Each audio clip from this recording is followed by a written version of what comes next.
राधे राधे। जय श्री कृष्णा। मैं नीलम भट्ट। कैसे हैं आप सब? आशा है आप सब कुशल मंगल होंगे। सरल विधि सरल उपाय में आप सभी का स्वागत है।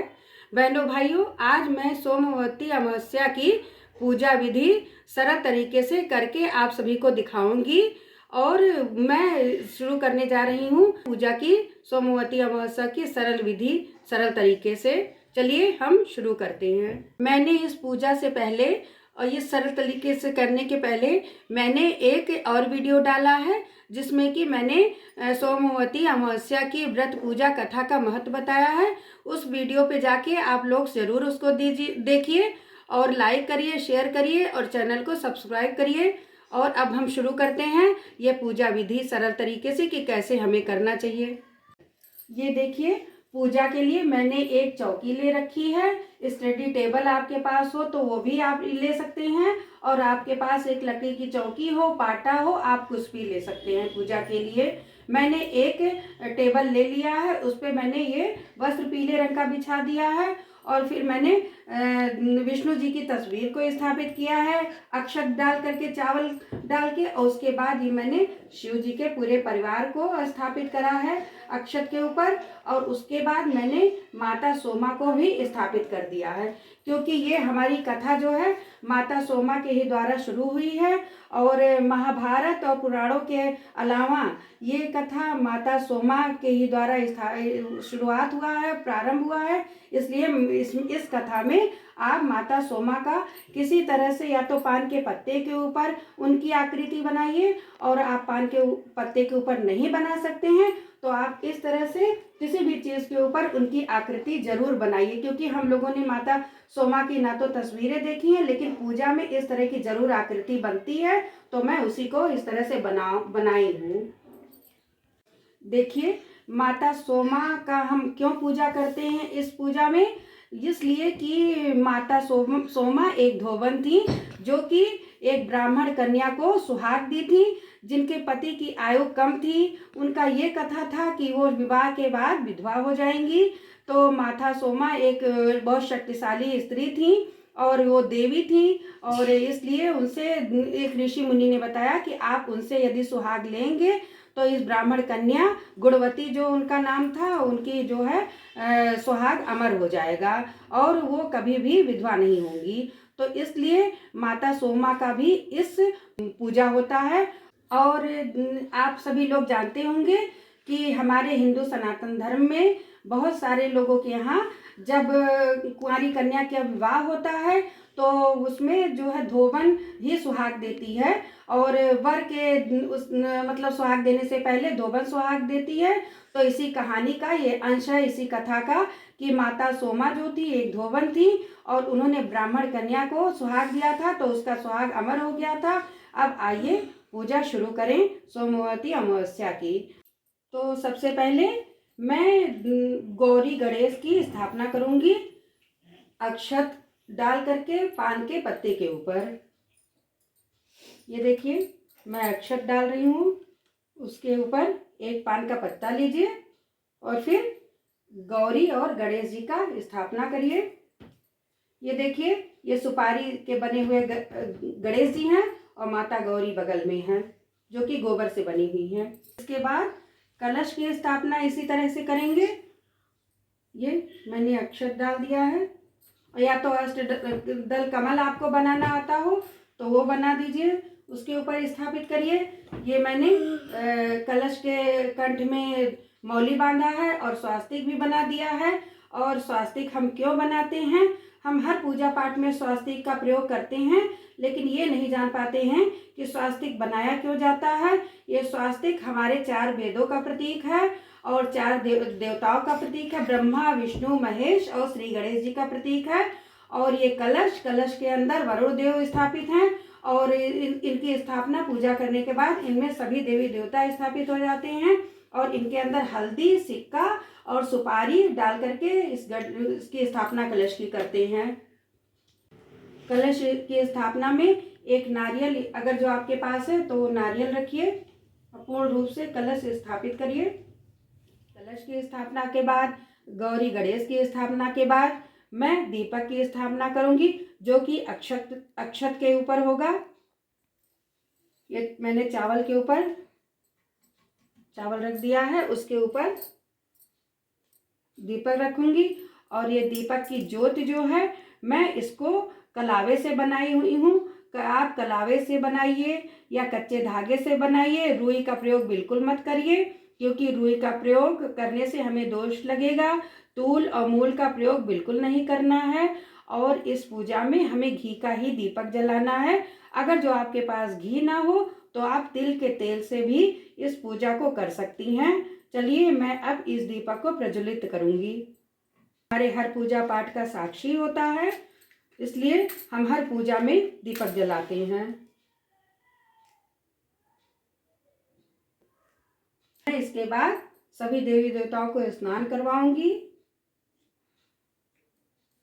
आपके पास आचमनी हो तो आचमनी से स्नान कराइए, और अगर जो ना हो तो आप एक पुष्प से भी सबका फूल से स्नान करवा सकती हैं। ये देखिए, मैं सबसे पहले गौरी गणेश को स्नान करवाऊंगी, फिर दीपक को भी स्नान करवाऊंगी। ये सभी देवी देवताओं को भावना से इसी तरह से स्नान कर। कलश को ये शिव जी के ऊपर भी मैं डाल दे रही हूँ। इसके बाद मैं तिलक चंदन लगाऊंगी। सबसे पहले गौरी गणेश जी को लगाऊंगी, जो कि सिंदूर का लगता है। माता गौरी को सबसे पहले गणेश जी को 5 बार लगाएंगे और उनका आह्वान करेंगे। वो हमारी सबसे पहले परम पूज्य हैं।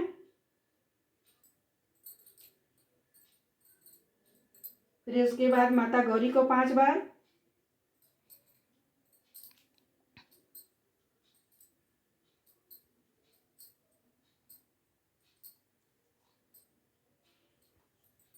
गौरी माता को हमेशा 5 बार ही सिंदूर लगाना चाहिए। और फिर सफेद चंदन, शिव जी को सफेद चंदन ही लगता है, मैं शिव जी को सफेद चंदन लगाऊंगी।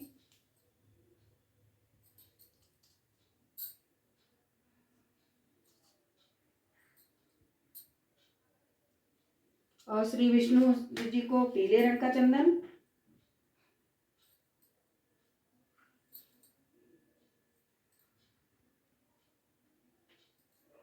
कलश को भी,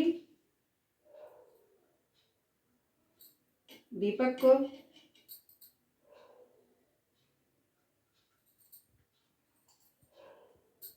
इसके बाद लाल चंदन भी गौरी माता को लगाएंगे और गणेश जी को भी लगाएंगे। कलश को, दीपक को, सभी को लाल चंदन लगाएंगे। और अब सिंदूर माता गौरी के बाद ही माता सोमा को भी 5 बार ही लगाएंगे। ये सिंदूर माता सोमा को भी 5 बार लगाएंगे।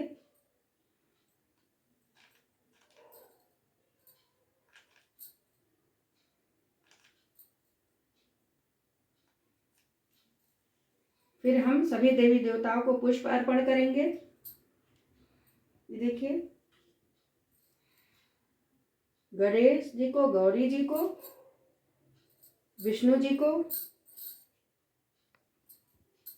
माता गौरी को लाल रंग का पुष्प, शिव जी को पीले रंग का पुष्प, श्री हरि विष्णु को भी पीले रंग का ही पुष्प चढ़ता है, और माता सोमा को भी देवियों को लाल रंग का पुष्प चढ़ता है, इसलिए हमें देवियों को लाल रंग का पुष्प चढ़ाना चाहिए। और दीपक को भी पुष्प, और कलश देवता को भी पुष्प चढ़ाना चाहिए।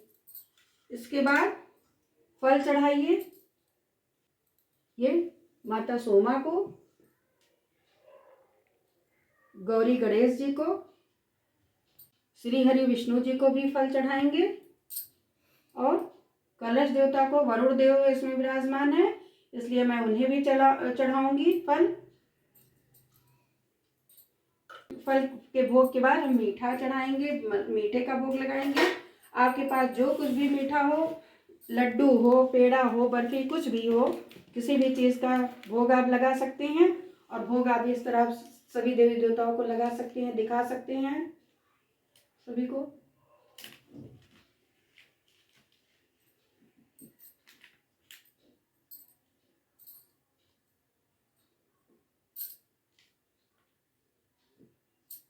कलश देवता को, सभी देव देवताओं को मैंने लगा दिया।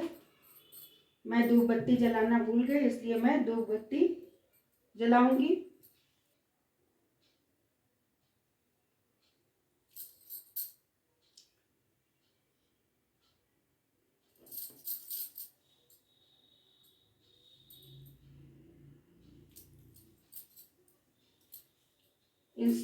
इन सारी चीजों के बाद, फल और मीठे के बाद, मैं माता गौरी को श्रृंगार की चीज चढ़ाना है। हमें जो चीजें श्रृंगार की हैं वो सारी चीजें माता गौरी को अर्पण करना है।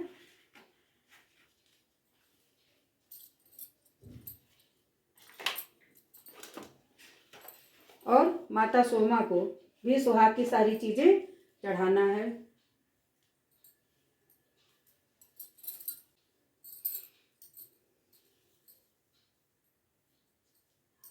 और वस्त्र आपके पास नहीं है श्री हरि विष्णु जी को, तो आप कलावे का वस्त्र अर्पण कीजिए श्री हरि विष्णु को, कलश देव को और अग्नि देवता को हम कलावे का वस्त्र अर्पण करेंगे। और फिर इस तरह से हम पूजा करेंगे। पूजा के बाद सारा श्रृंगार का देवी देवताओं को सामान चढ़ा देंगे। माता गौरी को बिंदी, माता सोमा को बिंदी और सारी सामग्री चढ़ा दूंगी मैं।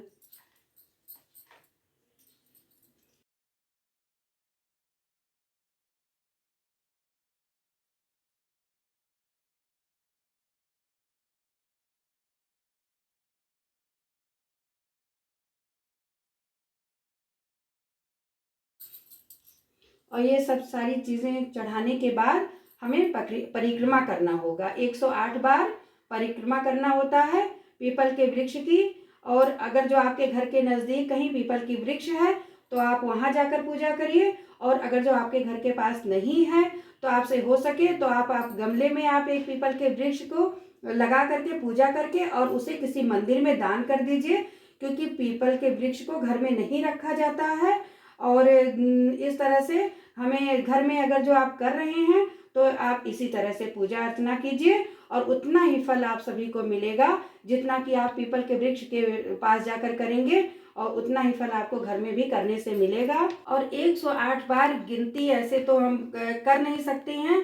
उस गिनती के लिए, प्रदक्षिणा के लिए हमें कोई चीज़ लेकर के प्रदक्षिणा करना चाहिए, गिनती करनी चाहिए। जैसे कि यदि आपके पास रेवड़ी हो तिल की बनी हुई तो बहुत ही ज़्यादा अच्छी बात है, क्योंकि वो तिल से बनी हुई होती है और तिल से बनी चीज़ों का दान करने से और भी ज़्यादा उसका पुण्य मिलता है।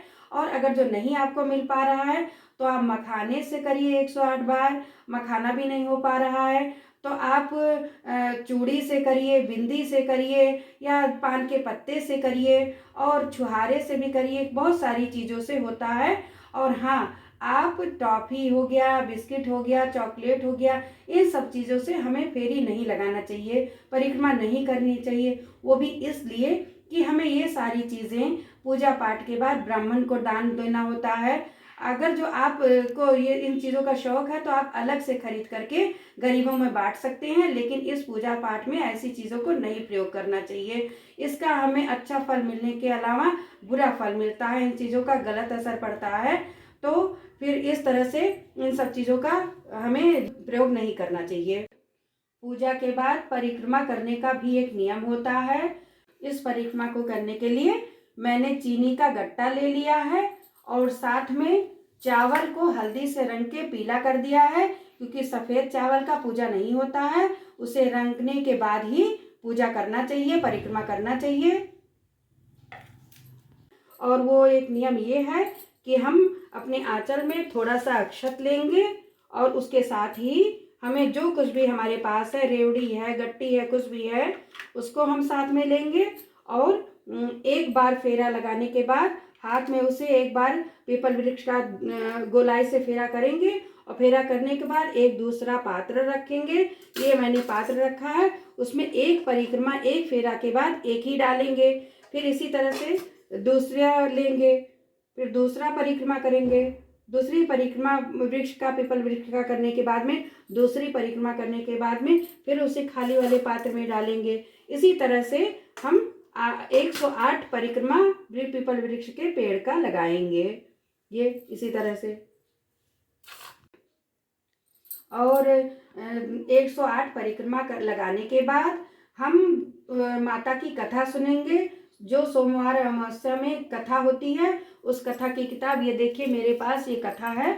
मैं उस दिन ये कथा भी पढ़ती हूँ, व्रत की कथा है, इसमें कथा लिखा हुआ है। आपके साथ कोई ना हो सुनने वाला तो आप स्वयं आप खुद पढ़ करके इसको अकेले ही सुन सकती हो, और अगर जो आपके साथ कोई सुनने वाला हो तो पढ़कर उसे सुना सकती हैं। कथा सुनना व्रत में बहुत आवश्यक होता है, इसलिए हमें कथा जरूर करना चाहिए। और कथा पूजा के बाद हम आरती करेंगे पीपल वृक्ष का, सभी देवी देवताओं का। आरती के बाद ही ये पूजा संपन्न होगा। चलिए अब हम आरती करेंगे।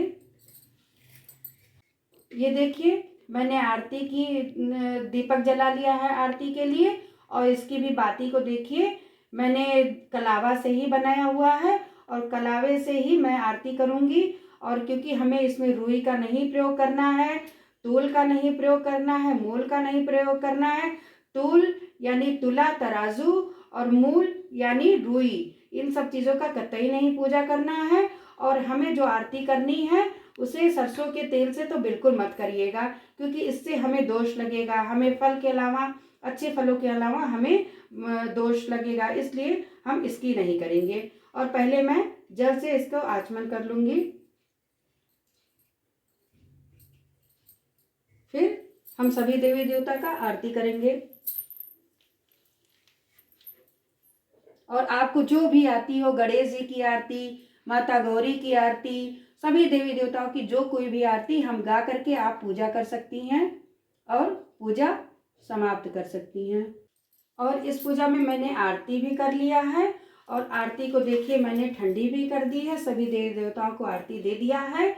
और इसके बाद सबसे ज़रूरी बात यह है कि लास्ट में माता गौरी को हमें फिर से एक बार सिंदूर चढ़ाना है, और चढ़ाने के बाद हमें सुहाग लेना चाहिए माता गौरी से, क्योंकि ये हमारी सुहाग का व्रत है, तो हमें इस तरह से जरूर करना चाहिए।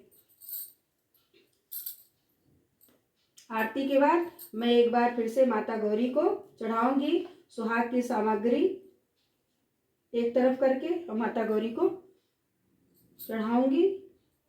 5 बार ही लगाना है।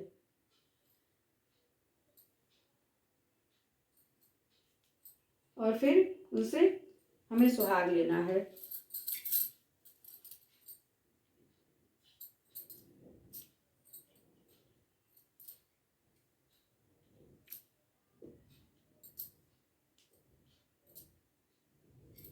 इसी तरह माता सोमा को भी लगा देंगे।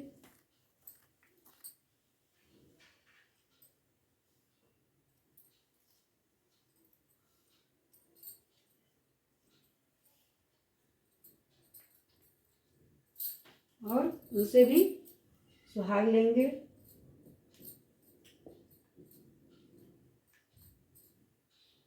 पांच बार माता सोमा से भी सुहाग लेंगे। इस तरह से हमारा सोमवार की अमावस्या की व्रत पूजा संपन्न हुई। और यदि आप इसके बाद पूरे दिन अमावस्या के व्रत रखते हैं तो आप ब्रह्मचर्य का पूर्ण रूप से पालन करिए, और सोइए नहीं, पूरे दिन भजन कीर्तन करिए। और आप सिर्फ आप पूजा कर रही हैं तो पूजा के बाद पूरे दिन में के बीच भोजन कर रही हैं तो भोजन में आप प्याज और लहसुन का बिल्कुल ना प्रयोग करिए। इससे हमें बहुत ही ज़्यादा दोष लगता है और पाप लगता है। ऐसी चीज़ें हमें नहीं करनी चाहिए पूजा पाठ के बाद जो हमारे लिए उल्टा हो। इस पूजा में एक विशेष सावधानी बरतनी होगी। अगर जो आप किसी मंदिर में या कहीं पर पीपल वृक्ष की पूजा करने जा रहे हैं और जो सामग्री ले जा रहे हैं, अगर जो उसमें मान लीजिए भूल चूक से कुछ भी कम हो गया तो उसे आप लौट कर घर पे मत आइए लेने के लिए, और उसे दूसरे किसी से मंगवा लीजिए, लेकिन खुद आप लेने मत आइए। इससे बहुत ही बड़ा दोष लगता है और इसमें उल्टा होता है। इसलिए आप वहीं मंदिर में जा करके एक बार दोबारा मत आइए, उन्हीं सामग्रियों से पूजा करिए। और माता गौरी शिव जी की और माता सोमा की, देवी सोमा की और श्री हरि विष्णु की कृपा आप सभी पर और आपके परिवार, आपके पति पर सदैव बनी रहेगी। राधे राधे। जय श्री कृष्णा। जय भोलेनाथ।